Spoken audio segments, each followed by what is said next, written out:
Dober večer. Na spletnem dogodku je bilo rečeno, da bova v odlični družbi. To sem mogoče malo manj jaz kot Mitja Velikonja, pa vsi vi kljub ekstremnim razmeram. Vas je prišlo toliko, tako da hvala. Se je pa Mitja, s katerim se bova tikala, poznava se že nekaj časa. V zadnjem tednu, če začneva takole od zadaj, zgodilo nekaj ekstremnih stvari. Kakšne pomisleke, razmišljaje si imel ob tem? Najprej hvala vodnikovi domačiji, hvala založbi Boga in vsem, ki ste prišli nocoj v tem vremenu. In taka slaba karma se drži te knjige, ko je bila prva predstavitev na sejmu knjige, je deževalo, če se spomnite, bil en monsun, tako da sem pribredel do razstavišča. Danes imamo Sibirijo, tle ne vem, kaj bo pri naslednji predstavitev, ali bo Trump usekal, ali kaj se bo zgodilo. Skratka, mal hecen občutek. No. In se res hvala, da ste prišli v tako velikem številu. Kakšni pomisleki zdaj v tem tednu? Mislim, na nek način se vleče to, kar sem opozoril že v tej knjigi ves čas in že v teh zadnjih 25 letih, skratka, da se uresničujejo distopije. Tisto, kar smo še včeraj mislili, da se ne bo dogajalo, da je nekaj, sploh nismo si mogli predstavljati, se z neko čudno lahkoto dogaja. In evo, to ne mislim samo na zunanjem političnem področju, na notranjem političnem področju, da se o osnovnih človekovih pravicah pogovarjamo na referendumih, ki potem zlahka padajo in tako naprej. Skratka, nedoločene stvari in določen pesimizem, ki veje iz te knjige, se mi zdi, da se v tem času samo še akcelerira. Na drugi strani pa seveda tudi kontriranje temu. Tako da pač ta dinamika nekega neznosnega stanja, tudi zaradi tega je pač naslov podnaslov te knjige, torej nemogoča sedanjost, torej v tej nemogoči sedanjosti.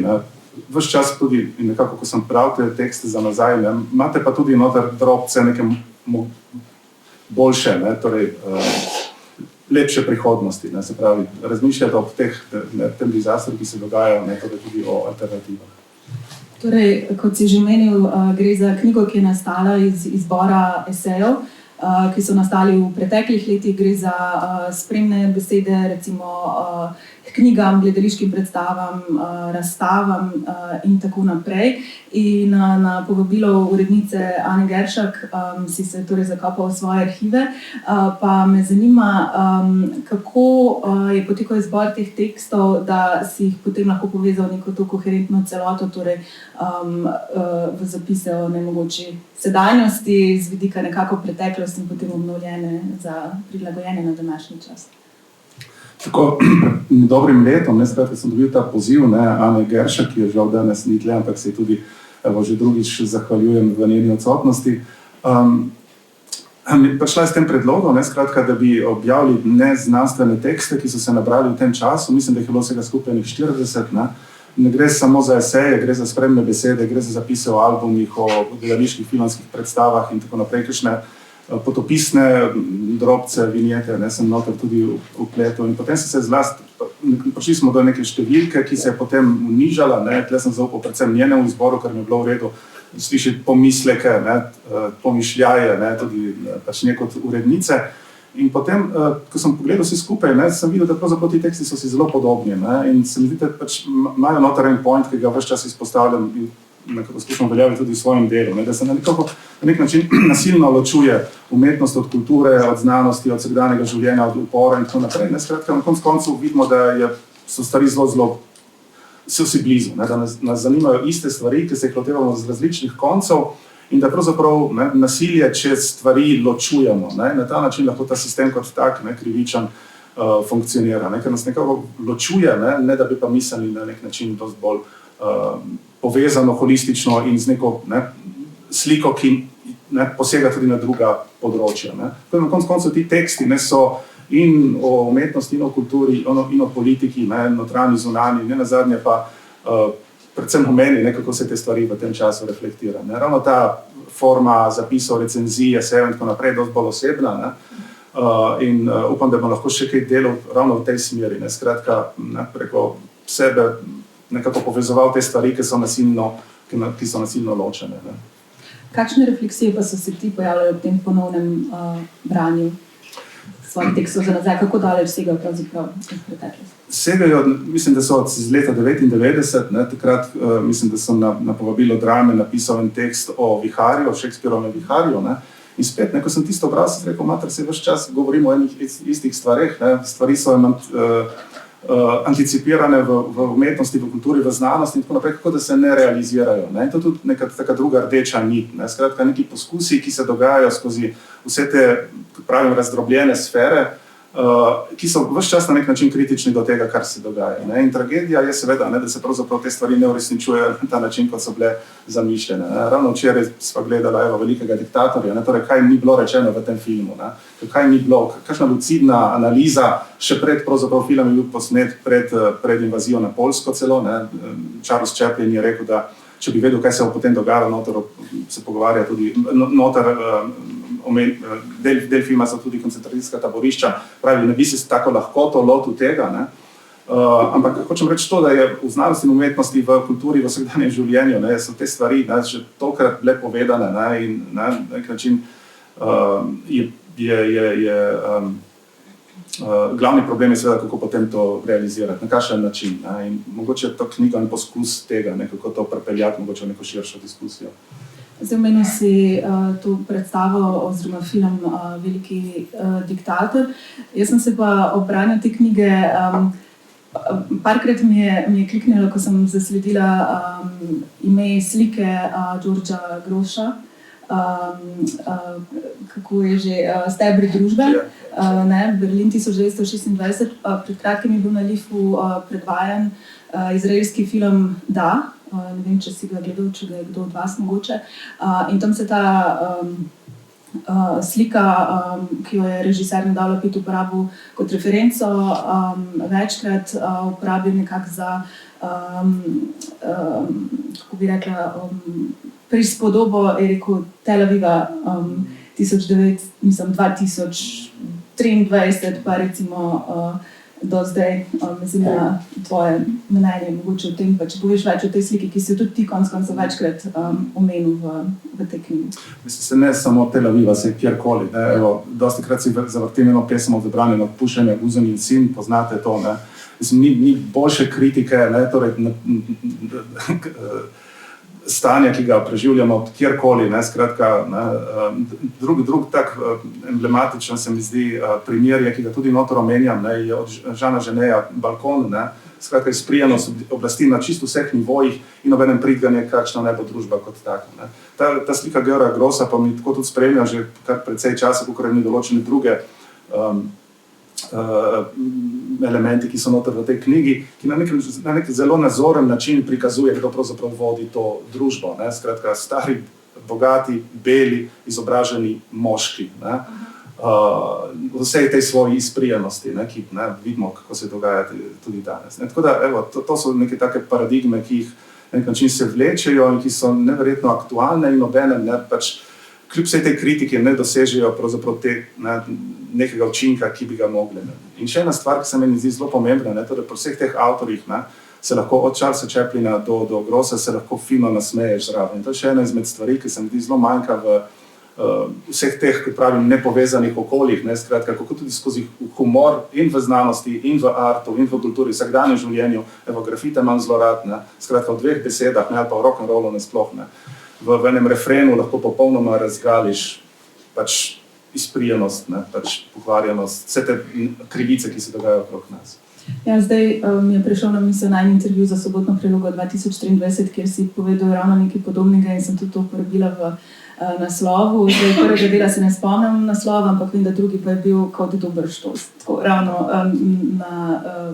v smislu tega, kar si pravkar povedal. Pa me zanima, katero umetniško delo, če so že pri tem, te še spremlja na ta način, kot recimo Stebri družbe Georgea Grossa. Ko ste prišli noter, mogoče ste slišali eno glasbo zelo potiho, in ta ste povezana torej tudi s to naslovnico in to je za mene ključen album. Pred leti, ko sem in tudi prvi tekst noter, pred leti so me vprašali, kateri album je bil za mene ključen v lifeu, in poslušal sem jih kar nekaj.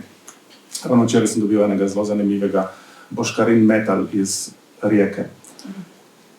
precej neposlušljivo, ampak kakorkoli. Skratka, ena glasba, ki me spremlja že ves čas, je pravzaprav album Neila Younga Harvest. To je prvi album, ki ga je moja starejša sestra dala bi poslušati takrat davnega leta med eno drugo epidemijo, torej črnih koz v Novi Gorici. In med ta glasba, čeprav seveda nisem razumel, in za karkoli, vse, kar je bilo povezano s tem, mi je bilo zelo daleč, ampak obenem se mi zdelo pa vse skupaj zelo fino, zelo cool. In tudi pač se mi je zdel pač on kot figura, se pravi z glasom naslovajoče deklice, nekimi nežnimi besedili, kot mi jih je potem sestra prevajala.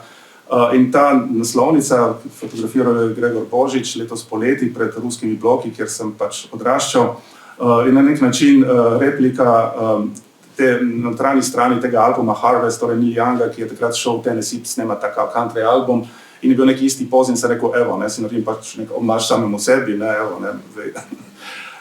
malo narcisoidno, ampak se mi vseeno zdelo, če je bila že v delu knjiga, ki govori tudi na nek moj strokoven, obenem pa oseben način o svetu okrog mene, se mi zdi pomembno, da sem pač dal tega, pač ta lik tudi na nek način simbolno na naslovnico. Tako da, evo, to je še ena stvar, ki na tem albumu zdaj zelo pogosto ga poslušam, celo istega, imam še iz tistega časa, tako da se spominjam se tudi vseh teh točno, kjer preskakuje, ker je to stara plošča. Imate noter vse od družbene kritike do najbolj liričnih, melanholičnih in tako naprej. Razne podobe so noter v tem zelo heterogenem albumu. Tako da, evo, to je mogoče malo drugačno od tistih prej omenjenih zelo oštro družbeno-kritičnih primerov, ki si jih povedala, ampak to je, kaj me je spremljalo ves ta čas in me bo verjetno še nekaj časa. Julija ima koncert v Vili Manin v Vidmudinah, tako da, evo. Se zelo veselim. Letos mi je šel v Los Angelesu, ravno isti dan, ko sem pač šel, je imel koncert, tako da evo, ga bom le dočakal. Oba so že precej stara.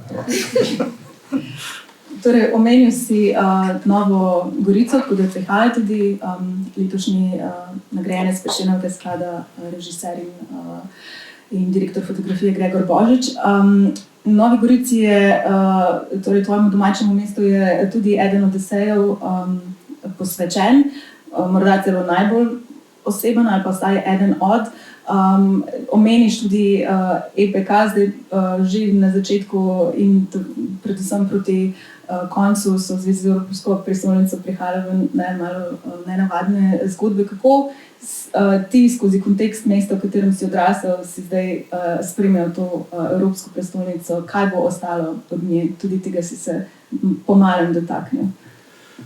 Ja, Nova Gorica, kako je rekel Spike Lee za New York, to je mesto, ki ga toliko imam rad, kako ga tudi sovražim.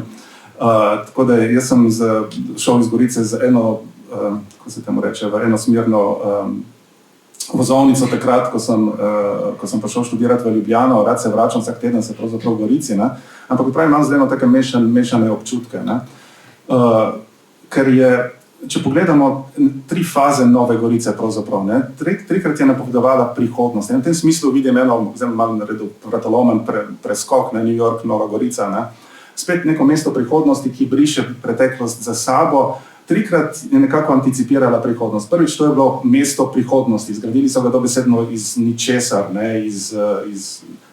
pač na močvirnati ravnini. In je bil na nek način displej lepše prihodnosti. Proletarsko mesto, lepša kot Stara Gorica, izprijana in tako naprej. Skratka, nek socialistični eksperiment, ki se je kazal pač tudi v stavbah temu primernih. Drug tak prelom je bil, ravno v tistem letu, ko sem odhajal iz Nove Gorice, je bila transformacija tega mesta v prvo neoliberalno mesto v Jugoslaviji, skratka igralnica, ki je popolnoma spremenila, tudi v vizualnem smislu. Če pogledate mnoge te stavbe iz tega socialističnega ali pa potem modernističnega ali pa celo tega brutalističnega obdobja na začetku 80-ih so dobile nove fasade. Torej, to so bili zločini arhitekturni neverjetni tam.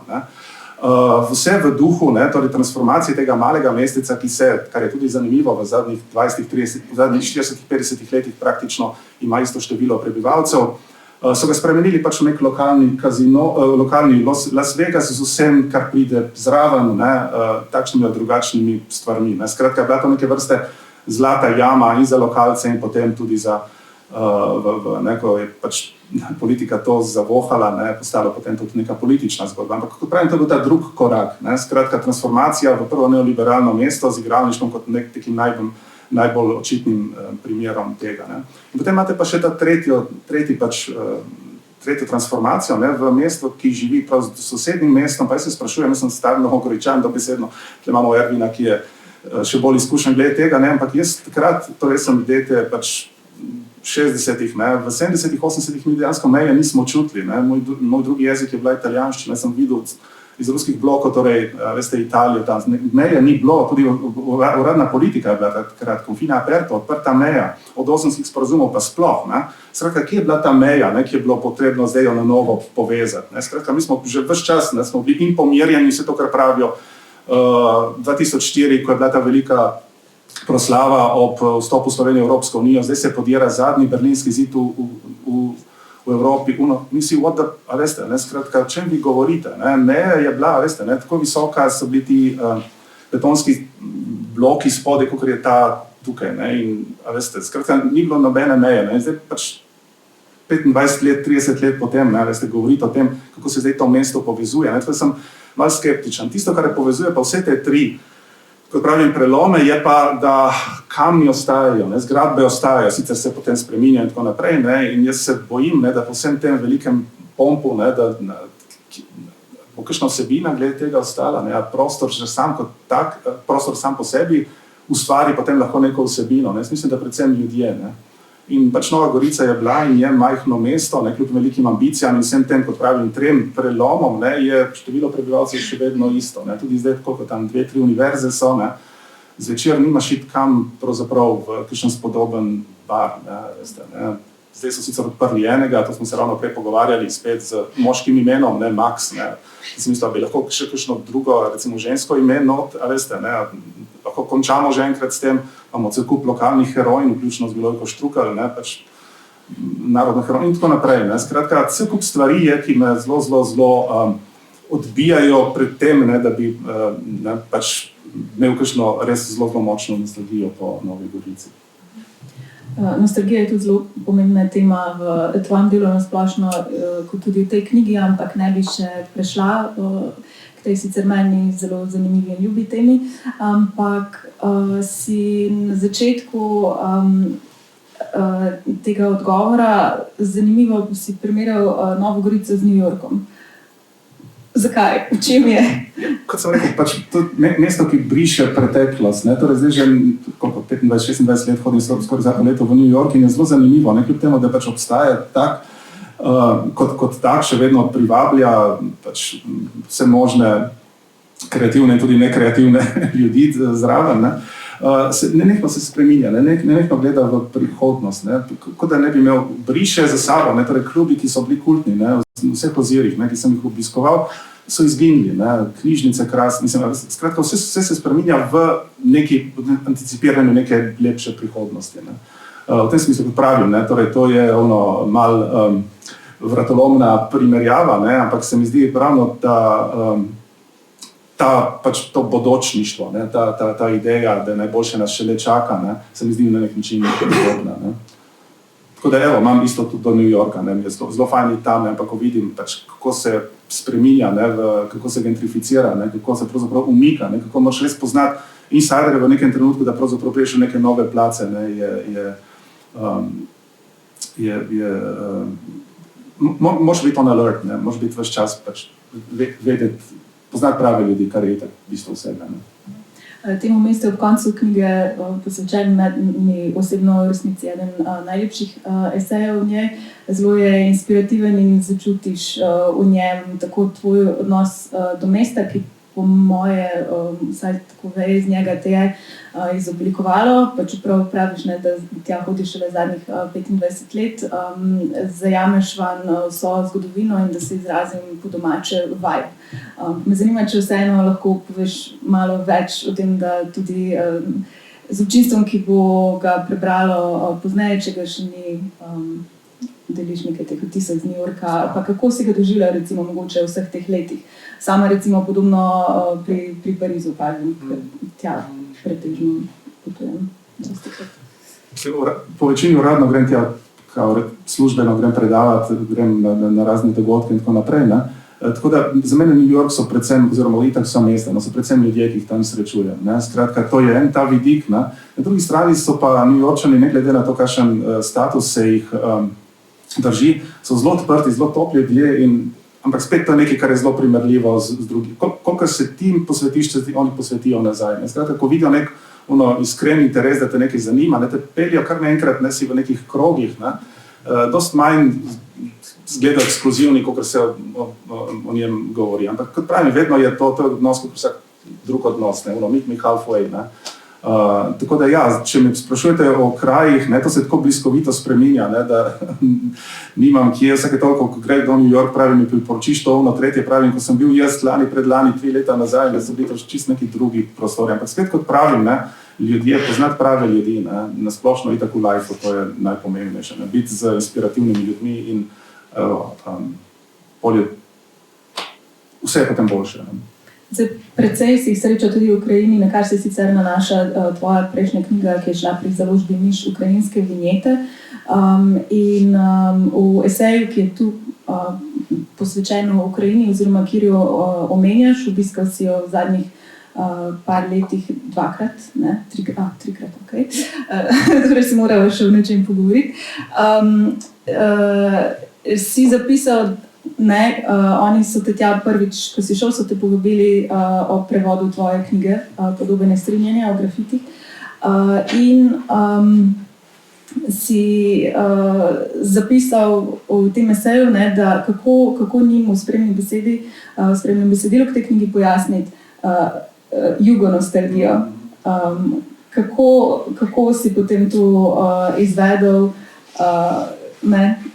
razmere, v katerih razmere so, jaz sem odraščala v 90-ih, nimam prava glasa, ne to, ampak smo živeli v različnih časih, bi rekla, različnih okoliščinah.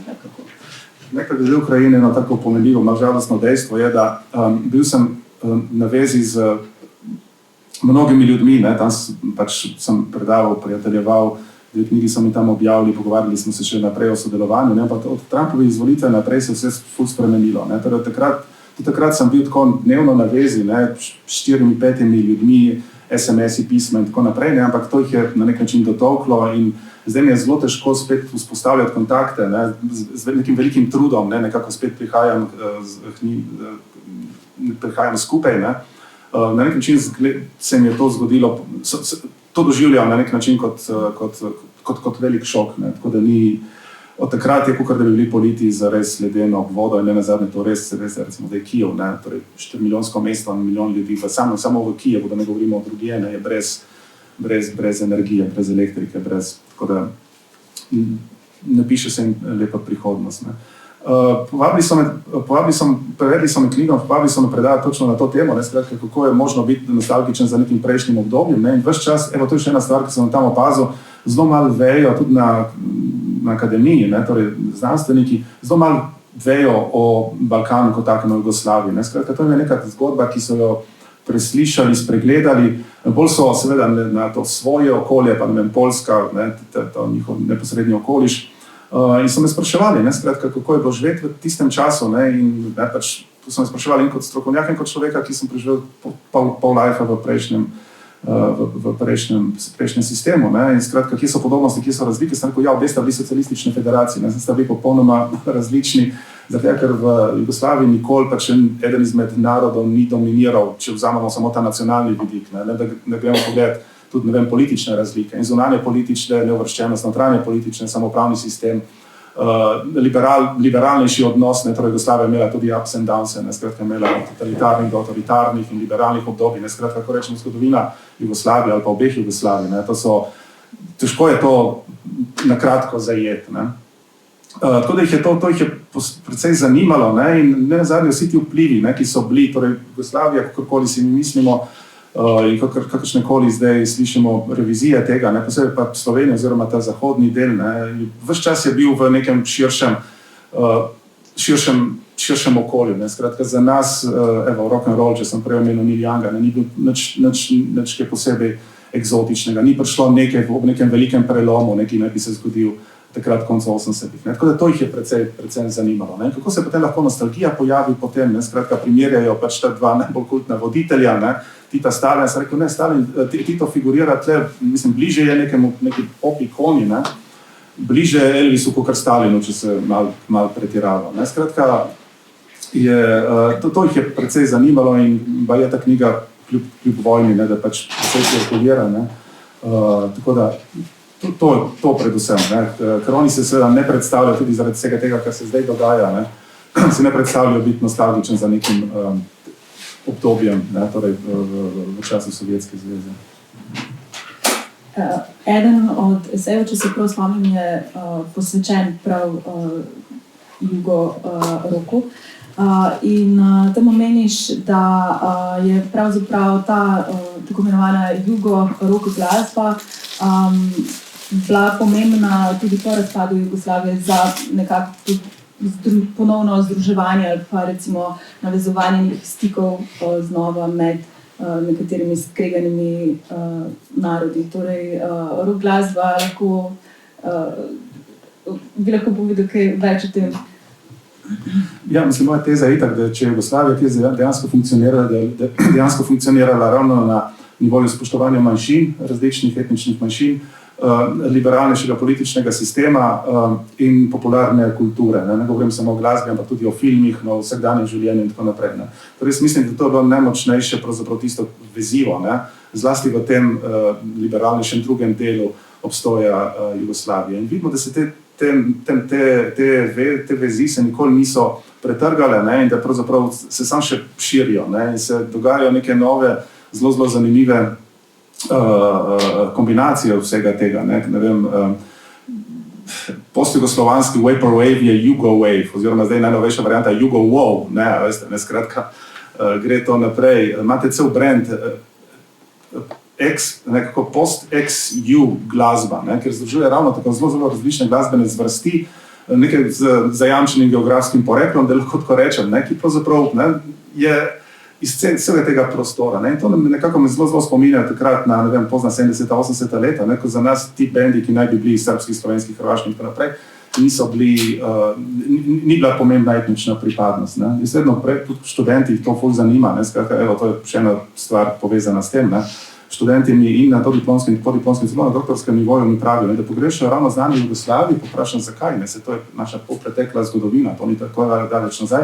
Pravi, ja, profesori se nočejo s tem ukvarjati, ker je preveč delikatna tema, ne, skratka, ravno zaradi tega, ker je delikatna, bi se mogli o tem dosti več pogovarjati, ne. In povem tudi svojih izkušenj, ne, recimo, kaj pa vem, v vojski se nismo nikoli povezovali ali pa razdruževali glede na etnično pripadnost, v tem mikrokozmosu naše karavle ali pa še prej, ne, na obuki, ampak glede na kulturne okuse, tisti, ki so poslušali rock and roll in brali Bukovskega, ali pa tisti, ki so poslušali narodno glasbo in so znali kosovski venec napad. Skratka, to je bila razlika, ne.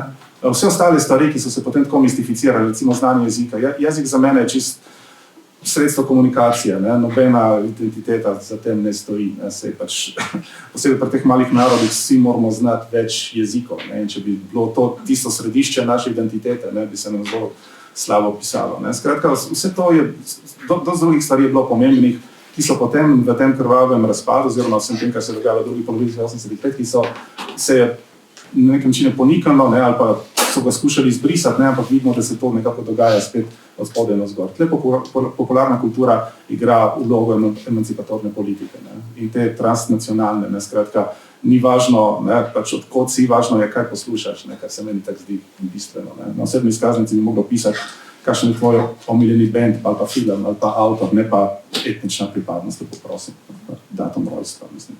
To je pomembno, za kakšne knjige bereš. Ko si ravno omenil, pa bi te jaz vprašala, sicer ne v navezavi na knjigo, ampak ko si ravno omenil najljubša glasba, najljubši avtor, itd. Kaj bereš, poslušaš trenutno, ali pa gledaš? Ja, dobil sem eno zelo fino pesniško zbirko za darilo. To je zadnja stvar. Pripravljam se zdaj na en sabatikal v Italiji, tako da berem ne zgodovino Italije, ampak antizgodovino Italije, ki je napisal en zelo zanimiv avtor, skratka zgodovina Italije iz druge perspektive. Potem pa še enega mlajšega italijanskega avtorja, malo moram obnoviti znanje italijanščine, tako da malo zdaj načrtno tudi berem v italijanščini. Giacomo Valenti se imenuje, stvari, ki se niso smele zgoditi, ima naslov. Tako da vedno skušam nekako brati. Na Moj nočni policiji je tako 2 knjige, ena znanstvena ali pa strokovna, druga pa pač literatura, ne, beletristika, tako da. Pa še esej pride še vmes, tako da to imam zdaj na knjižni na nočni marci, na škabelčku, kako se reče. Okay. Gremo nazaj k sem, kot si rekel.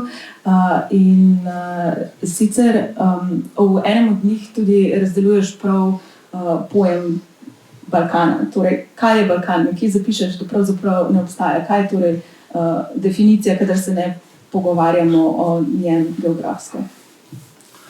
Ja, to je težko vprašanje. Mislim, začnem ta predmet, ki ga imamo, vodobalkanske študije, pač to čisto davidajevsko, ni Balkana, ne? Ni Evrope, ni sveta, ni česar ni, ne? So samo ideološke konstrukcije, ki delujejo kot take, ne? In Balkan je tipičen primer tega, ne? To ni geografsko ozemlje, ampak to je pač ideološki konstrukt kot vsak drug, ne? Ja, kot sem ti zapisala v mailu, ne, ko so si dopisovala, jaz mu rečem včasih emocionalni koncept, predvsem, kadar ga razlagam drugim, ki mogoče malo težje razumejo recimo ta prostor. Ja, v bistvu, ne, to je pač prvi, drugi Evropi, ne, kot se danes, ampak spet, ne, od kdaj si to začelo odgajati, od konca 19. stoletja naprej, ne, prej Balkan kot tak ni obstajal in če pogledamo, ne, skratka ta geografska definicija, nekako Trst, izliv Donave, to je 1000 kilometrov, izliv Donave, Baltik je ravno tako 1000 kilometrov. Skratka, cela Evropa je pravzaprav nek polotok kot tak. Ne? Ampak Balkan, kot pravim, ne, od začetka, od konca teh velikih imperijev, ne, bolnika na Bosporu in bolnika na Donavi, ne, postane pravzaprav nek bal, ne, nek notranji drugi Evropi, kaj je nek poseben paradoks, ker to, kar se v mainstream zgodovinopisju imenuje začetek evropske civilizacije, se začne ravno na Balkanu. Ne? Se pravi, ravno Balkan je začetek in celotna Južna Evropa. Ne? In potem postane pa to, kot pravim, ne, ta prvi, drugi. Neke vrste nezavedno Evropi. In danes, ne, to vidimo na vseh nivojih, ne, zlasti na Balkanu, ne, je to predvsem pojem, ne, ki diskvalificira kogarkoli. Ne? Skratka, kako si, ne, kakšen Balkanci si. Tisto, kar se mi zdi pa predvsem tem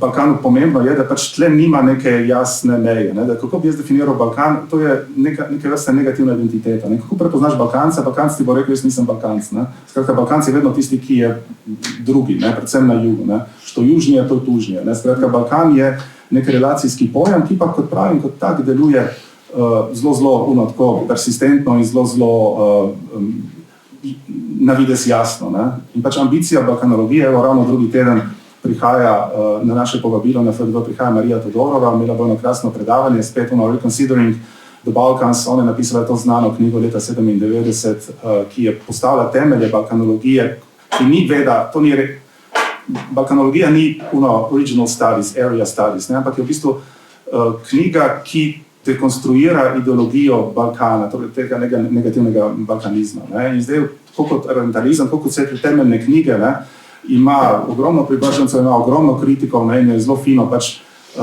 kritično, in ona bo v tem predavanju, ne, zelo sem vesel, da bo Ervin naredil intervju z njo, bo skušala na nek način reflektirati to svoje lastno delo, tako da bo imela tudi ona neke vrste pomišljaj svojega lastnega dela. Tako da to bo en lep dogodek, prihodnji torek, če se ne motim, ob 5 na FDV-ju, vidno vabljen. Se pa Slovenci tako zelo arbitrarno, po eni strani se radi identificiramo za Balkan, po drugi pa to zanikamo. Kdo smo zdaj? Kaj smo? Ja, če sledimo temu, kar se dogaja v Ljubljani, trubači niso dovolj dobri, ne mora biti nekaj res slovenskega, ne, ali je to narodno zabavno, ali je to hip-hop, karkoli. Ne, skratka, tle imate spet to ambivalenco v Balkanu, ne, to je zelo zanimivo. Ne. Balkan je dober, dokler je daleč, ne, ali pa če gremo tja, to je najbližja egzotika, ne, skratka, gremo tja, imamo se dobro, in nazadnje tudi na vsakem desničarskem žuru imate pleskavice se pečejo, ne, tako da toliko o tem. Ampak ne, obenem pa ta distanca, ne ravno ta dvojnost, kot pravi, ne, zelo problematična, ampak vse to se dogaja pri vseh. Ne. Z tega stališča pravi, ne, torej Balkan vedno je neka negativna identiteta. Ne? To je zelo zanimivo. Ne? Jaz sem ponosen Evropejc, Američan in tako naprej. Ne? Ampak ne, kako se prepoznaš Balkanca, jaz nisem Balkanc. In potem, kaj je pravzaprav esenca Balkana? Ne? Esenca Balkana je na koncu, surprise, Rom. Ne? Rom je tisti zadnji Balkanc in če pogledate najbolj propulzivna popularno-kulturna produkcija od Aleksandra Petroviča, zbiralci Pirja, sakopljači Perja, do Kusturice, do Bregoviča, vedno na koncu je Rom. Ne? Veste, to je neka zelo zanimiva stvar. Vlečem neko analogijo, spet mogoče malo vratolomno z Judi. Ne? Skratka, kaj povezuje pravzaprav Balkance, skupno sovraštvo do Romov, kaj povezuje Evropejce, skupno sovraštvo do Judov. Ne? Torej, Judje so bili edini, tako kot Romi, brez svoje domovine, nihče jih ni maral, vse posod so bili prisotni. Ne? In esenca Evrope je pravzaprav ta preganjeni Jud, esenca Balkana je pravzaprav ta preganjeni Rom, ne? Ki ga nihče ne mara. Ne? Tako da iz tega stališča, ne? In tudi v drugih situacijah, ko sem druge stvari raziskoval, mi je vedno ta manjšinska perspektiva se mi zdi bistvena. Ne? Pač manjšinski pogled, to je lakmusov papir, ne? Delovanja neke družbe. Ne? Ko se pogovarjamo o manjšinah raznoraznih, ne samo etničnih, tudi spolnih, seksualnih, drugih. Ne? Ko si omenil trubače in harmonikarje, mi na misel pride oddaja Marcel tega tedna, kjer sta dva komentatorja komentirala nekako predvolilno vzdušje in je bilo vprašanje vezano ravno recimo na zbor harmonikarjev v centru Ljubljane, ali se pred volitvami dogaja kulturni boj, kakšno je tvoje mnenje o tem? Kulturni boj je neka stalnica in nazadnje to ni nekaj slabega. Ne? Pač to je pluralizem, koliko je politični, koliko je vseh v drugih ozirih, ne? Se dogaja pluralizem, se dogaja tudi pluralizem različnih kultur. Vprašanje pa je seveda, kako stopiti v dialog s tem. Ne? Tle pa je spet ni vprašanje kulture kot take, ampak vprašanje razmerja moči. Ne? In to mislim, da ves čas pozabljamo. Ko se pogovarjamo o kulturi, ko se pogovarjamo o etničnosti, ko se pogovarjamo o rasi, ko se pogovarjamo o socialni strukturi, pozabimo, ne? Tisto, kar je pravzaprav bistveno, to so strukture moči. Kdo ima moč in kdo nima moči. Ne? Tako da tle, ko govorimo o kulturnem boju, dajmo odrezati ta kulturni. Pač to je boj kot vsak drug boj med različnimi strukturami moči. Ne? In tisti, ki ima več moči, ne? Očitno harmonikaši imajo več podpore, ne? Odločevalcih v mestu in sicer, zaradi tega oni lahko tako igrajo. Ne? Zaradi tega oni lahko igrajo in si pač uzurpirajo prostor, oziroma to, kar ne bi bila slovenskost. Ne? Od boja na Prešercu s harmonikami pa do vojn, ki so, bi rekla, tudi ena od rdečih niti, nekako prežijo na vsakem koraku iz te knjige, pa naj bo to Ukrajina, Gaza ali vojne na Balkanu. Napisal si tudi spremno besedo v knjigi Zale Dobovšek o teatrologinje o gledališču in vojni. Pa me zanima na splošno tvoje mnenje o tem. Zdaj zadnjič je tukaj gostoval Boštjan Videmšek, so ga vprašali, kaj je vojna, kaj je mir. In se zelo ni strinjal z definicijo, da je mir odsotnost vojne, ker to normalizira vojno. Kakšno pa je tvoje mnenje o tem, sploh živimo kdaj zares v miru? Ja, spet je ful težko vprašanje. To je, po eni strani, ko govorimo o vojni, vedno nam pade na pamet samo pač oboroženi spopadi, ne, med različnimi skupinami. To, kar se dogaja tudi danes na različnih koncih, ampak zelo zanimivo je, kako se pač to umika. Ne, kdo sploh še govori o Ukrajini, kdo sploh še govori o Siriji, kdo sploh še govori o Jemenu, o Sudanu in tako naprej. Ne spravi, kako se to na nek način umika. Ampak meni so na nek način še bolj problematične tiste vojne, ki so neizrečene, ki so neobjavljene, ki so tihe. Ne. Revščina za mene je vojna, ne? Seksizem je za mene vojna, rasizem je za mene vojna, homofobija, to so vse vojne, ne? Ki so manj spektakularne, ne? In tisto, kar je najbolj problematično pri vsaki vojni, tudi te velike vojne, če lahko rečem z orožjem, ne, se normalizirajo, ne? Tako pač mora biti, ne? So govorili tudi v 90-ih letih na Balkanu, ne? Ker se ne razumemo, pa se moramo pa steps. Ne? Ampak kot pravim, to se meni zdi še veliko bolj problematično izpostavljati ves čas. Ne? Skratka, boj tistih, ki imajo moč, ne govorimo o večini ali po manjšini, ampak tistih, ki imajo moč proti tistim, ki nimajo moči. Ne. Skratka, vprašanje razreda, ne, dajmo spet prepeljati, vprašanje spola, seksualnosti, ne, rase, etničnosti in tako naprej. Ageism, ne, spet, veš, ne, ali pa zdaj izraz, ker še nima prevoda v slovenščino, ableism. Ne. Ravno sem prebral en roman, japonske avtorice, s kamorkoli grem kupiti kakšno knjigo o lokalne avtorici, ki govori točno o tem, ne, skratka o tej svojem položaju, tudi ona sama je ima posebne potrebe, če zdaj to velja še ta izraz, če ni že to politično nekorekten, in opisuje pač na nek zelo fantazijski način svoje spolno življenje, spolne ambicije. Ne? In spet, vse čas, kako pravzaprav naletava na razne pač omejitve tega, ne? Če se reče v angleščini ableism, ne? Skratka. Tako da najdemo malo pogledati, ne? Pač revščina je vojna, ne? Da se ponovim, ne? Seksizem je vojna, ne? In dajmo malo o tem se pogovarjati, to ne pomeni, ne, da pač tiste niso ravno tako pomembne, seveda, ne? Ljudje umirajo, ampak ljudje umirajo tudi zaradi vsega tega, kar sem zdaj povedal. Ne? Si pa nekje izpostavil zanimivo tezo, se mi zdi v enem od esejev, kjer govoriš o nostalgiji, omenjaš tudi pojme, seveda poznane, nostalgija poznane iz tvojih preteklih del, pa neostalgijo, ampak omeniš torej, da se iz nostalgije lahko naučimo marsikaj za prihodnost. Ni nujno dobra, sem dobila tista, ne vem, mogoče in nisi ravno naklonjen, no, ampak me zanima, kaj se lahko pa iz nostalgije naučimo za boljšo prihodnost. To se mi je zdela ena lepa pa zelo zanimiva teza, ki želim, da jo tukaj mogoče razviješ. Spet, mislim, nostalgija cel kup teh sentimentalnih, intimnih, čisto osebnih, ko smo bili mladi, do čist političnih in drugih kulturnih. Ne. Tisto, kar je pomembno pri nostalgiji, zakaj jo tako ne zavračam kot mnogi, je, da pravzaprav ohranja kontinuiteto nekih identitet in nekih bojev, neki so sicer pozabljeni, ne. Recimo ravno ko omenjena jugonostalgija, ne. Pač multikulturalizem, ne, stvar, ki je bila popolnoma poražena v 90-ih letih, razen na teh obronkih, ki se zdaj sicer širijo, ne, ampak izpostavljanje, ne, skratka, da ljudje lahko živijo skupaj, ne, je več kot samo nostalgija, ampak je tudi pogled naprej. Ne.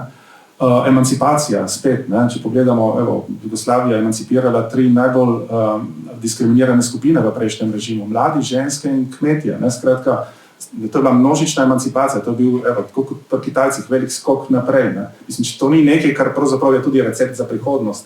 Hitra modernizacija, ne.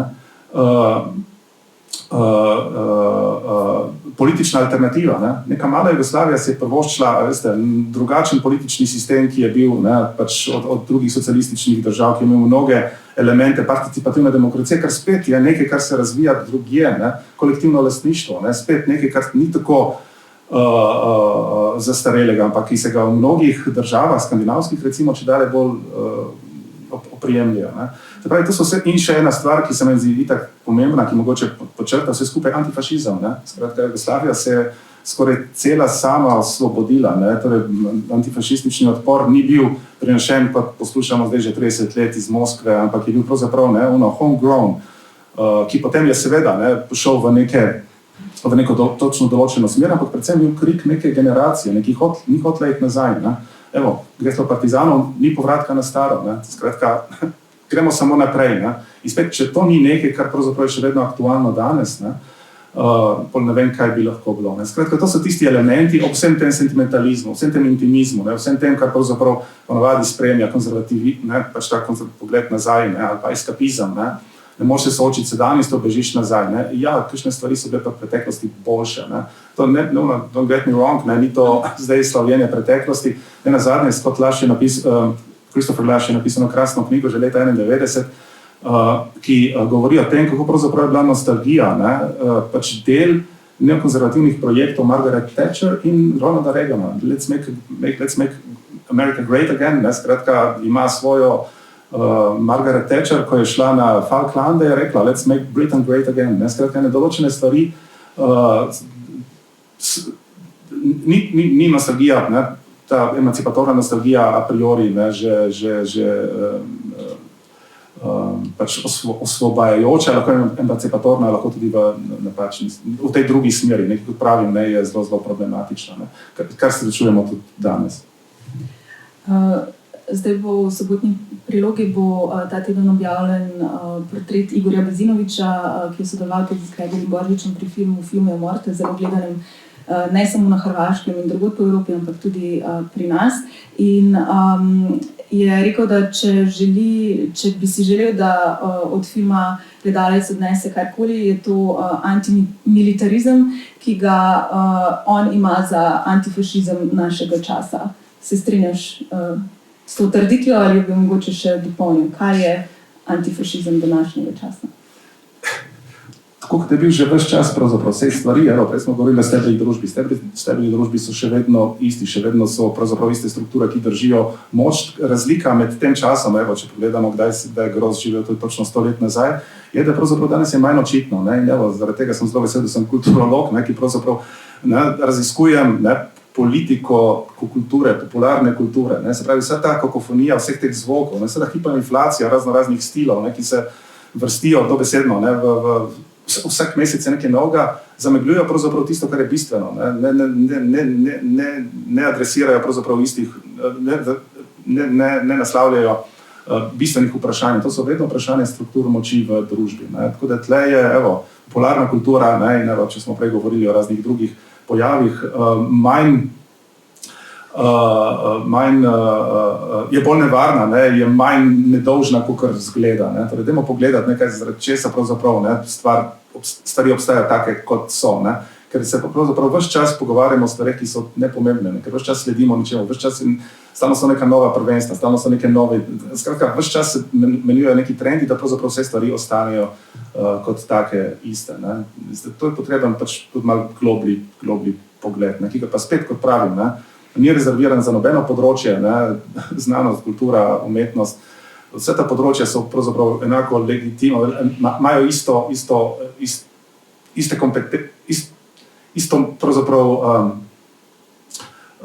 so kompetentne za pravzaprav kritiko vsega tega. Ampak na vsakem drugem področju imate vedno konformistično in na drugi strani kritično misel ali pa stvarjanje. Čisto vprašanje, na katero stran se postaviš. Glede kritičnega mišljenja, morda eno vprašanje. Se ti zdi, da kritično mišljenje v krizi dan danes, kakšno je stanje tega, po tvojem mnenju, kako ga razvijamo, ohranjamo in nekako prenašamo naprej? Kritično mišljenje ves čas je bilo prisotno. Mi se moramo zavedati, da brez kritičnega mišljenja tudi sprememb v družbi ne bi bilo. Ne bi bilo francoske revolucije, če ne bi bilo razsvetljenstva. Ne bi bilo emancipacije manjšin, če ne bi bilo feministične misli. Ne bi prišlo do uveljavljanja delavskih pravic, če ne bi bilo anarhistične in socialistične misli. Skratka, ves čas je neka ta pravzaprav dialektika med enim in drugim. In kot pravim, danes mogoče ravno zaradi tega, ker je toliko vseh teh informacij, toliko se na vseh področjih dogaja, mogoče ga je težje zaslediti, ampak meni je zelo jasno in kaj se splača poslušati, kam se splača iti. Mogoče ne na neka tradicionalna prizorišča, skratka, kritična misel se ne dogaja več samo na akademiji, kritičen art se ne dogaja samo znotraj temu namenjenih prostorov, ampak na marginah, veste, skratka. In to mislim, da tudi omenjam v knjigi. Če hočem res kakšno zelo radikalno predavanje poslušati, grem na Metelkov ali pa v Rog, preden ga je ta barbar uničil, ali pa, veste, skratka, cel kup je teh točk še, nazadnje tudi digitalizacija nam vse to omogoča.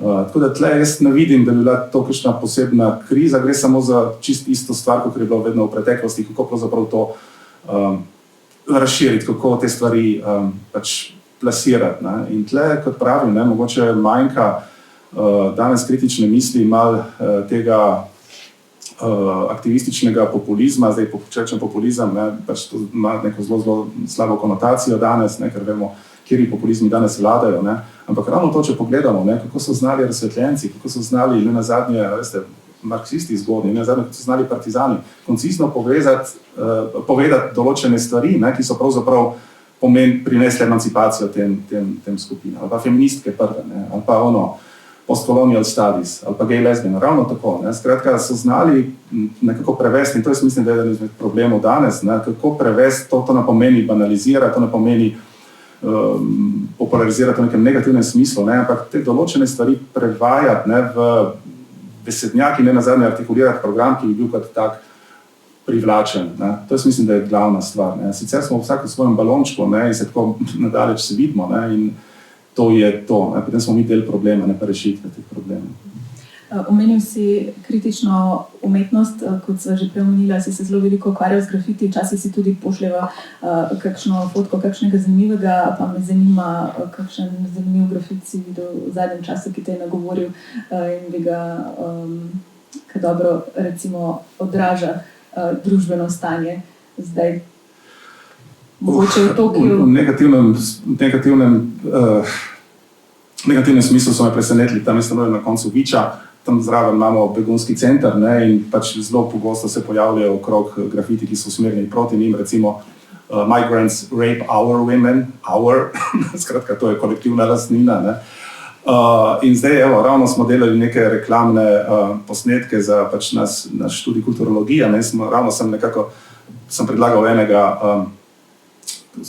ki kritizira pač ta slovenski šovinizem, ne, in ravno pod mojim blogom imate zdaj Slovenija s Slovencem, ne, na veliko napisano, kot da bi to, skratka, nimam kakšnega bolj emancipatornega v zadnjem času, tam je, to je bilo novoletno darilo, ki sem ga videl pod mojim blogom, pa ono 1888, pa White Pride in tako naprej, ne, skratka, nek nadobudni mladen, in še to je zanimivo, ne, skratka, so bili zraven tudi pač insignije Green Dragonsov ljubljanskih navijačev, ne, tako da pač imate tle spet neko klimo, ki spet, evo, to je ta problem, ne, ki je, če pogledamo, zelo podprta tudi v medijih, ne, to so naši fantje, ne, slavimo klub in tako naprej, ne, na koncu vidiš, da pravzaprav, ne, je to eno izmed, ne, pač mest, ne, kjer se kali taka misel tudi, ne, ki lahko potem tudi izbruhne, ne, na zadnje vsi ti incidenti v zadnjih časih, ki se dogajajo, po mojem mnenju, ne, imajo neko ozadje v tem. Hvala za enkrat, bomo odprli še nekaj vprašanj za publiko, če ima kdo, tamle je mikrofon, pa predlagam, da se pofočkate.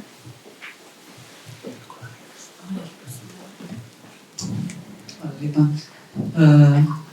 Najprej hvala lepa za to zanimivo predavanje. Midva z Mitjem sva kolega s fakultete, tako da imam eno vprašanje, oziroma te izzovem v bistvu razmislek. Si rekel, da ta kritična misel, da ji ne manjka, jaz pa recimo opažam, da lih med našimi študenti, ne se pravi med mladimi, je to vedno bolj v upadu, ne? In da to, kar si rekel, da bi moral imeti na osebni izkaznici namesto, ne vem, letnice rojstva napisano, katero knjigo si prebral, ne? Tako, kot jaz opažam, knjig pač ne berejo več, ne? Oziroma res velika večina naših študentov, vsaj pač populacije, s katero jaz delam, knjig ne bere več, ne? Se mi zdi, da se na nek način bolj, ne vem, da je rekel Postman, se mi zdi, da je manj problematičen totalitarizem, ne, ki ga opisuje, ne vem, Orwell v 1984, kot je pač ta somnolenca, ki jo Huxley v Brave New World, ne. In me zanima, kako pa ti to vidiš, oziroma kako se v teh časih umetne inteligence pa družbenih omrežij, ne,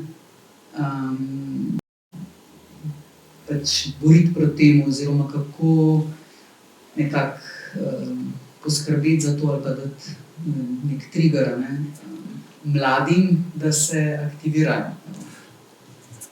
Hvala, to se ful pogovarjamo in ful mozgamo na razne načine, ne.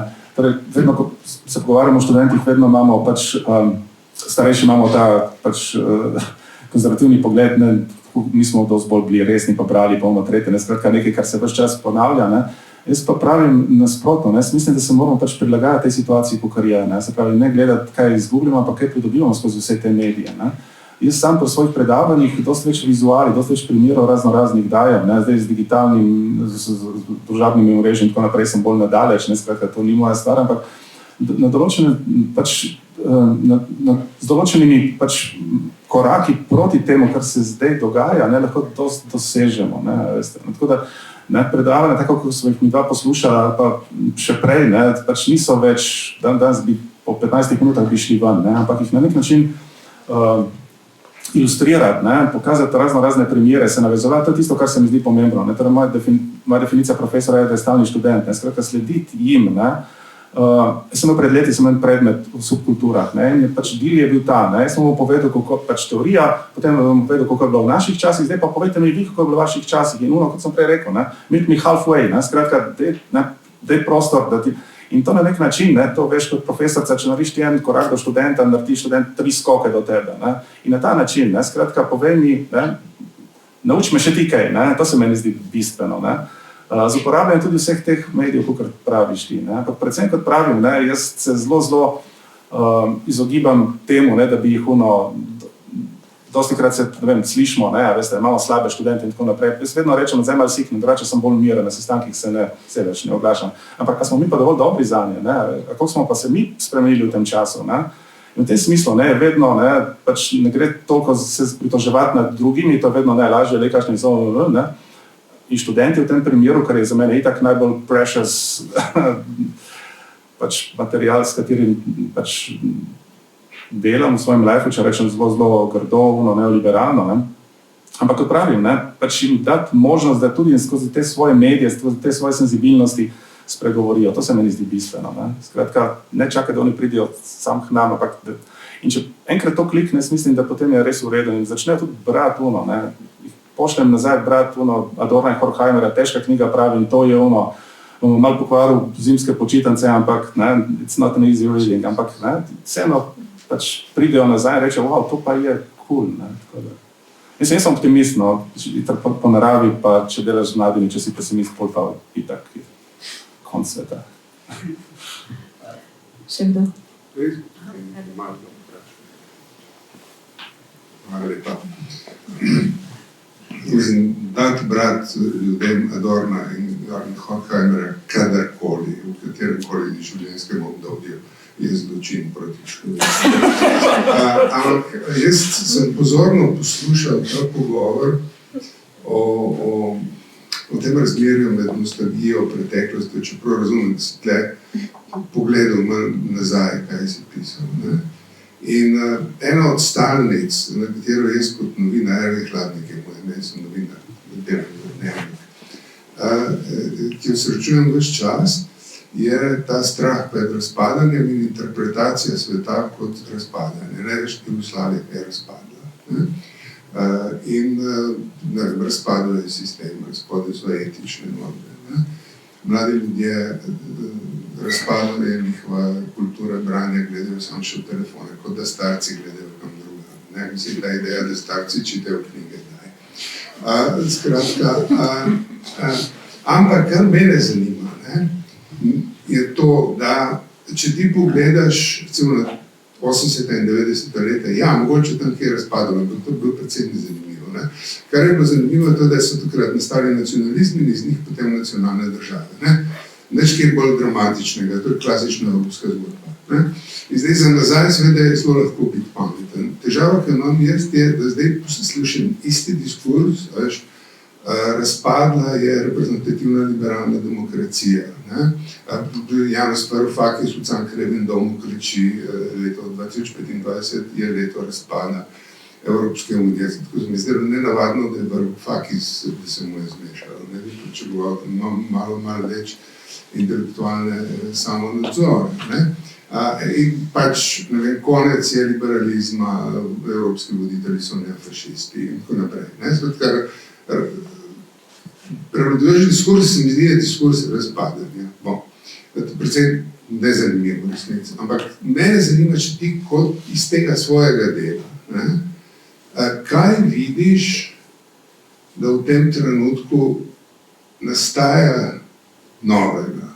Na kaj kot analitik misliš, da je treba biti pozoren v tem, kar se zdaj dogaja? Ne kot napoved prihodnosti, ampak kot oblikovanje tega našega sveta. Imaš elemente konceptualne ali pa empirično raziskovalne, na katerih lahko rečeš, ok, to je novo, to so temelji tega, kar nastaja. Vprašujem to, zato, ker se meni ne sanjam, v kaj bi pogledal. Se meni se tudi ne sanja, ampak imam pa par idej, tako da mogoče skupaj. Jaz mislim, prej smo se pogovarjali o šolskem sistemu, kultura in tako naprej. Zdaj nisem bil na tem predavanju Varoufakisa, čeprav poznam te teze njegove.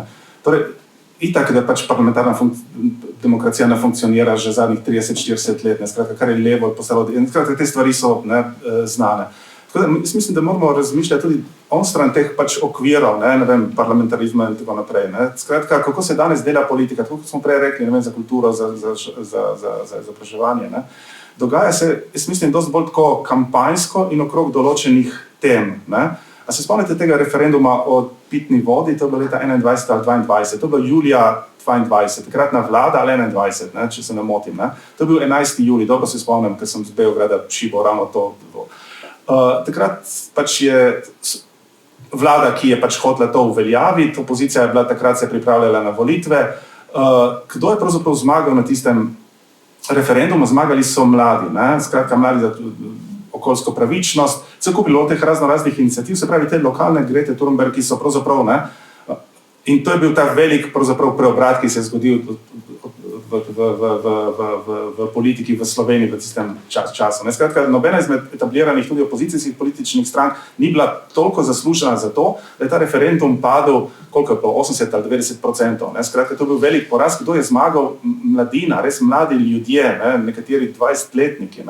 To se meni zdi tak pomemben indikator tega, kako se pravzaprav okrog določenih družbenih vprašanj danes na nje več ne odgovarjajo glavne politične, tako kot smo navajeni, pač stranke kot take, ker pač to levo, desno, kot pravim, liberalno, to je precej zamegljeno, ampak so tako neke ad hoc odločitve, ad hoc povezovanja, ki potem privedejo do nečesa. Če se spomnite antivakserjev, tudi demonstracije, ki smo imeli tle, bili so od katoliških fundamentalistov, tudi Kristus se ni cepil, maske ni delal Kristus, do najbolj levih anarhistov. Skratka, spet, imeli so nek skupen cilj, ki so ga potem pač furali, niso ga sfurali, ali pa so ga kakorkoli hočete, zdaj neka stranka nastaja iz tega. Ampak hočem reči, da so se zelo različne skupine povezale med sabo. Poljska, zelo zanimiv primer, štrajk žensk, štrajk kobjeti, pač za zaščito ženskih pravic, če se mi pogovarjamo leta 2025, res povratek v srednji vek, to so te regresije, ki, kot pravim, so se zgodile v tem času.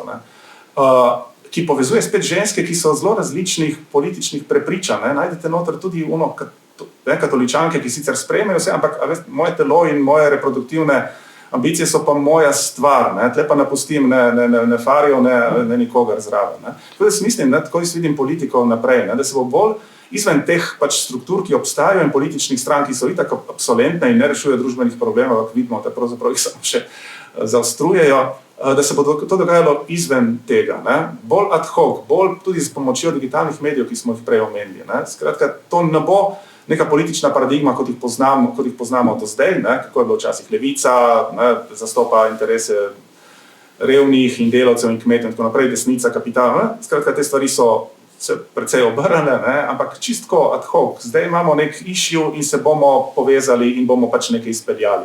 Zdaj, glavni paradoks, ki ga vidim na področju politike, sicer nisem politolog, je točno ta, da kako pravzaprav te iniciative lahko prodrejo v politični mainstream, ki še vedno deluje na ta star način. Te demonstracije, ki se dogajajo zdaj v Srbiji, koliko časa zdaj že demonstrirajo? 15 mesecev.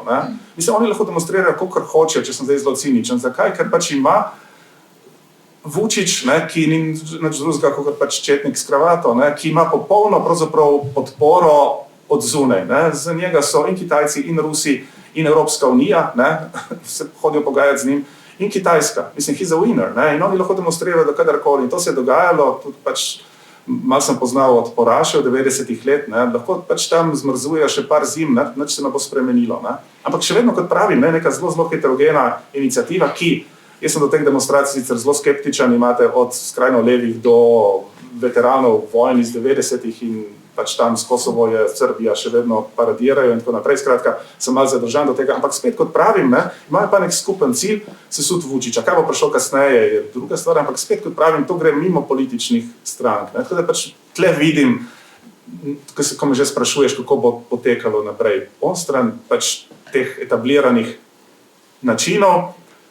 Glavni paradoks je pa, da ti etablirani načini, politične stranke, vlade in tako naprej, mednarodne organizacije še vedno delujejo na ta star način. Tle vidim ta glavni clash.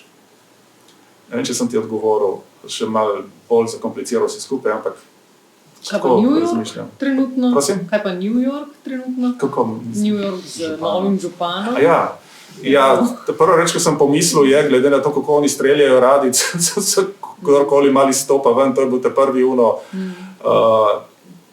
vprašanje, jaz sem bil takrat, ko je bil Trump inaugurated, to je bilo konc januarja 17 in takrat je cel New York, to je bilo Million Women March, ne? V New Yorku je bilo 600,000 ljudi na ulicah, ne? To je bilo res cel New York, takrat sem tudi full teh grafitov in vsega tega posnel, ne?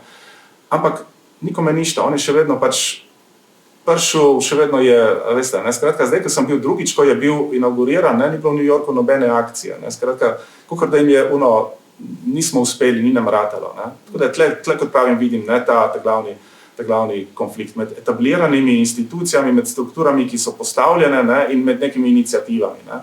Videli bomo, kako bo s tem novim županom, ne, velika pričakovanja, tudi sem spraševal moje, ravno kolegico sem gostil zdaj na jesen, ne, velika pričakovanja so, ne, ampak obenem pa tudi velika previdnost, ne, skratka, koliko lahko nekdo naredi, ne, v teh okvirih, ne. A je možna tretja pot, ne, a je možno s takimi, za Ameriko, predvsej celo za New York je bolj liberalen, ne, takimi egzotičnimi, mogoče pa ja, ne, tako da, niso pa popolnoma optimistični, ker ne nazadnje vse New York tudi Trumpa ni izvolil, ne prvič, ne drugič, ne, pa Trump vlada, ne. Vzamemo še eno vprašanje, če ga kdo ima. Jaz ga imam. Samira. Živijo. Jaz sem zdaj pomislila, glede na to, da se že desetletja ukvarjaš s subkulturami, kaj se ti zdi, da se bolj dogaja? Recimo, a se večkrat zgodi, da se subkultura etablira v kulturo, s tem mislim to, da ti lahko začneš živeti izključno od tega, kar si prej počel, ali se večkrat zgodi, da ponikne v nič, ali vedno ostane nekaj, kar se drugače v neko novo subkulturo? Kaj je bolj pogosto? Spet ful težko vprašanje. Imate ta naravni tok, ne, skratka, isto ne samo pri subkulturah, ampak nasplošno pri vseh teh novih in umetniških, političnih in tako naprej trendih, od prvega zadržanja ali pa celo konfrontacija ali pa celo uničevanja do potem postopnega etabliranja, ne. In vse te, kot pravim, ne, vse te stare šole preučevanja subkultur, ne, na nek način so, in prej, ki si omenila, ne, torej tudi metamodernizem, ne, se pravzaprav še vedno izhaja z nekih precej romantičnih izhodišč, ne. In jaz mislim, da danes definirati subkulturo je popolnoma drugače, kot je bilo še v 80-ih ali pa v 60-ih, ko so bile te stvari precej jasne. Takrat je bil mainstream precej jasen in alternativa precej jasna, ali pa subverzivna kultura ali pa politika in tako naprej, ne. Tisto, kar je bistvo metamodernizma, te paradigme, v kateri zdaj smo, ne, ki pa dosti imen, in to je ravno, to študiram zdaj intenzivno, je, da se na nek način meglijo te meje med strogim mainstreamom in strogo alternativo. In tak paradigmatski predstavnik tega je ravno Banksy, ne, ki po eni strani je multimilionar, služi velike pare, ne, s tem, da ima tudi za norca vso to smetano, ne, ki kupuje njegove razrezane dele. Ne, skratka, po eni strani je Elvis, na drugi strani je pa komandant Marko, saj nihče ne ve, kdo je ta človek. Ne. In dela mnoge stvari, ravno zaradi svojega slovesa postanejo pravzaprav vidne. Ne. Kaj pa vem, šel je v Ukrajino že takoj v prvih mesecih in postavil nekaj teh svojih stensilov po teh zlasti okolici Kijeva, ne. In na ta način opozoril, ne, kaj se tam dogaja. Ne. Šel je na zahodni breg, ne, je delal grafite tam. Ne. Vse posod, ne, pravzaprav, kjer obstaja neka zelo težka situacija, nek konflikt, neka vojna, nek genocid, ne, se pojavi tam. Ne. Zdaj, kako bi njega uvrstili s tem besednjakom in s tem teoretskim aparatom, ki ga poznamo v 60-ih, 80-ih, potem 90-ih, ne moramo ga, ne. On je totalni mainstream in totalna alternativa. Ne. Skratka, je vse posod in nikjer. Ne. Je milijonar in obenem je čist navaden človek. Ne. Tako da tle mislim, da se na novo je potrebno stvari razmisliti. Ne. Danes lahko tudi najhujša alternativa deluje v mainstreamu, če je dovolj spretna, da izkoristi mainstream za afirmacijo svojih. Banksy, danes poznamo vsi, to je Michelangelo 21. stoletja, ne, če malo pretiravam. Ne. Ampak the message pride skozi. Ne. Da ne omenjam drugih stvari, ne, veste, ne, skratka, je feminist, ne, bori se proti rasizmu svojimi. Eno zelo zanimivo instalacijo je naredil v tej džungli, tako imenovani tam v Kaleju, ne, mogoče ste slišali, to je eden izmed takih njegovih zelo znanih delov, ko je naredil stencil in je potem povedal tem nesrečnim ljudem, tam tem migrantom, da je to originalni Banksy, ki so ga potem prekrili z neko deko in so potem pač ti rich kids vse posod okoli, so pa hodili gledati in oni so zaračunavali, da so si lahko gledali originalni Banksy opis. Ne. Spet mislim, mala, velika stvar pravzaprav. To, kot pravim, njemu to ne bilo treba, ne. On bi lahko kot Damien Hirst ali pa drugi, ne, pač živel v svoji slavi, ne. Ampak ne, pač ne, na drug način. In tle mislim, neka nova paradigma, ki jo moramo tudi znotraj kulture, umetnosti na novo razmisliti. Ne. Tako da postmoderna je za nami, ne, dajmo pogledati zdaj, kako se. In ravno to je osrednje vprašanje ves čas, kot sem rekel. Ne. Skratka, manjšinskost v večinskost in kaj lahko, ne, pač ne nazadnje se je večina vedno spreminjala z nekimi iniciativami manjšine. Ne. Tako da tle je zelo zanimivo pa še. Skratka, izkoristiti mainstream. Kaj bereš, Mitja? No, zdaj pa si bo začel. A je kakšen avtor danes, da pokažeš nam s prstom pa rečeš, beri to tle, to razume svet, misli svet, v katerem živimo. Zdaj si me pa najdel, to bi mogel pa malo pomisliti. Da bereš več knjig, ne?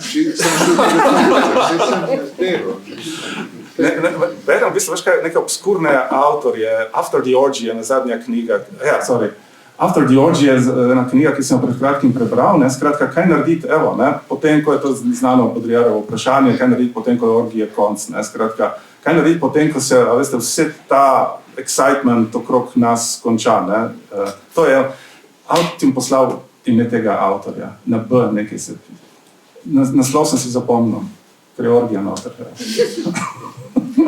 Ok, Mitja, ker pa bomo vsi zdaj še enkrat brali ali pa sploh prvič brali tvojo knjigo Pomišljajte, bom pa še zastavila zadnje vprašanje in sicer, kaj ob tej knjigi polagaš na srce bralstvu, kaj želiš, kakšen pomišljaj, da oni odnesejo od njih. Ja, to moš njih vprašati.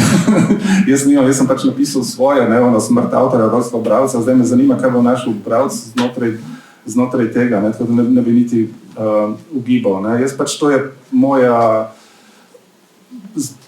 pač vizija tega, kar se dogaja na vseh teh področjih, ne, tako da nimam kakšnega posebnega napotka. Zanima pa me, kaj bojo ljudje potem govorili, ko bojo. In kot pravim, ne, še to mogoče en mali dodatek, dva mala dodatka. Ne. Prvič, da so pač ti teksti so 99% so taki, kot so bili, pa nekaterih sem pa vseeno mogel sikant kakšno novo stvar malo aktualizirati. In druga stvar, da sem skušal plesti, torej noter so moje originalne fotografije, sem skušal plesti neko zgodbo tudi s temi fotografijami tam zunaj, ki so vse iz robov, ne, če se pogovarjam, če smo se prej o tem pogovarjali. Ne. Tako da skušam tudi tam vleči, ne, torej fotografije, ki so vmes, so samostojen tekst znotraj te zbirke tekstov.